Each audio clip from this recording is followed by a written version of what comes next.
அன்பிற்குரியவர்களே, இந்திய ஒன்றிய அரசானது வழக்கமாக வியாபாரிகளையும் விவசாயிகளையும் குரல் வலையை தொடர்ந்து நிறுத்து கொண்டு வருவது அனைவருக்கும் தெரியும். சிறுபான்மை சமூகத்தை நசுக்குவது, பெரும்பான்மை சமூகத்தை நாங்கள் பாதுகாக்கிறோம் என்ற பெயரில் அவர்களை அறியாமல் அவர்களுக்கே பள்ளம் பறிப்பது என்ற பல்வேறு மக்களை நசுக்குகிற செயல்களை தொடர்ச்சியாக செய்து வருகிறது.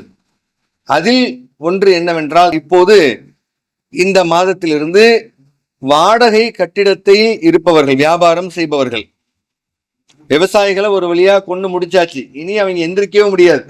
எவ்வளவு விலை உயர்ந்தாலுமே இடைத்தரகர்களை கொண்டோ அல்லது கார்ப்பரேட் நிறுவனத்தில் கொண்டு போய் சேர்த்தோ அவர்களது உழைப்பை சுரண்ட வேண்டும் என்ற திட்டத்தை செவ்வனே செய்து முடித்தவர்கள். அடுத்தபடியாக விலைவாசி உயர்வு அப்படி இப்படி என்று பொதுமக்களை நசுக்கியதோடு இன்னும் கூடுதலாக மக்களை சாகடிக்க வேண்டும் என்கிற திட்டமோ என்னவோ தெரியவில்லை, ஜிஎஸ்டியை, வாடகைக்கு ஜிஎஸ்டி.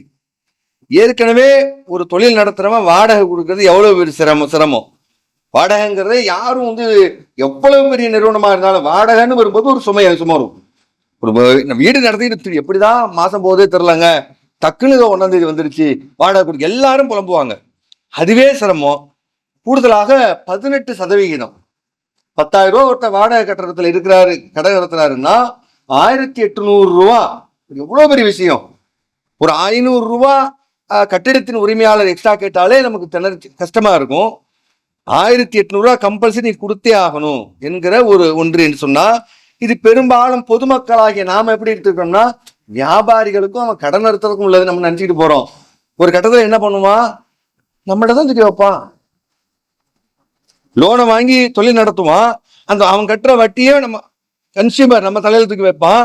இப்ப ஜிஎஸ்டி, பொருளுக்கு ஏற்கனவே ஜிஎஸ்டி, அது 10,000க்கு அவன் வாடகை கட்டுறதுக்கு ஜிஎஸ்டின்னு சொன்னா எங்க முடியும்? பொதுமக்கள் தலையில தான். பொதுமக்கள் நாம எப்படி கடந்து போறோம்னா, இது ஏதோ கடை, அதாவது வியாபாரிகளுக்கும் அரசுக்கும் உள்ளது என்று நாம் கடந்து செல்கிறோம். இல்லை, நம்முடைய சுமை. வியாபாரியா இருக்கட்டும், விவசாயியா இருக்கட்டும், அல்லது தொழிலாளியா இருக்கட்டும், யார் தலையில கைய வச்சாலும் அது யாரு? பொதுமக்களாக பாமரனுடைய தலையில் கை வைப்பதற்கு சமம். ஆகவேதான் இந்த அரசு தொடர்ச்சியாக மக்களை வன்மத்தோடு பல விஷயங்களை செய்து வருகிறது. அதில் ஒன்றுதான் இந்த ஜிஎஸ்டி என்பது. இதையும் நாம் சாதாரணமாக எடுத்துக்கொள்ளாமல் இதற்கு பெரும் கண்டனங்களை சில வியாபார கூட்டங்கள் செய்து கொண்டிருந்தாலும் பொதுமக்கள் மத்தியில் பெரிய சலசலப்பு இதில் இல்லை. ஏனென்றால் பொதுமக்கள் தனக்கும் அதற்கும் சம்பந்தம் இல்லதாக நாம் நினைத்து கொண்டிருக்கிறோம். ஆனால் இதுவும் மக்களுக்கு பெரும் சுமை.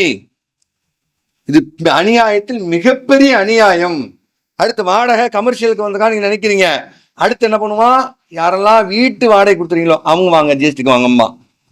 அப்ப எல்லாரும் ஜிஎஸ்டி வலையில கொண்டு போய் விழுந்தா ஒட்டுமொத்த நம்முடைய உழைப்பும் நம்முடைய ரத்தத்தை நேரடியாக உரியும் செயலை இந்த ஒன்றிய அரசு செய்து கொண்டிருக்கிறது என்றால் இதன் விளைவு எங்கே கொண்டு போய் நாட்டை விடுமோ என்கிற அச்சம் எழுகிறது. ஆகவே எல்லாம் அல்ல அல்லாஹ் ரப்பல் ஆலமீன் இந்த விசமிகளிடமிருந்து நாட்டையும் நம்மையும் காப்பாற்றுவானாக.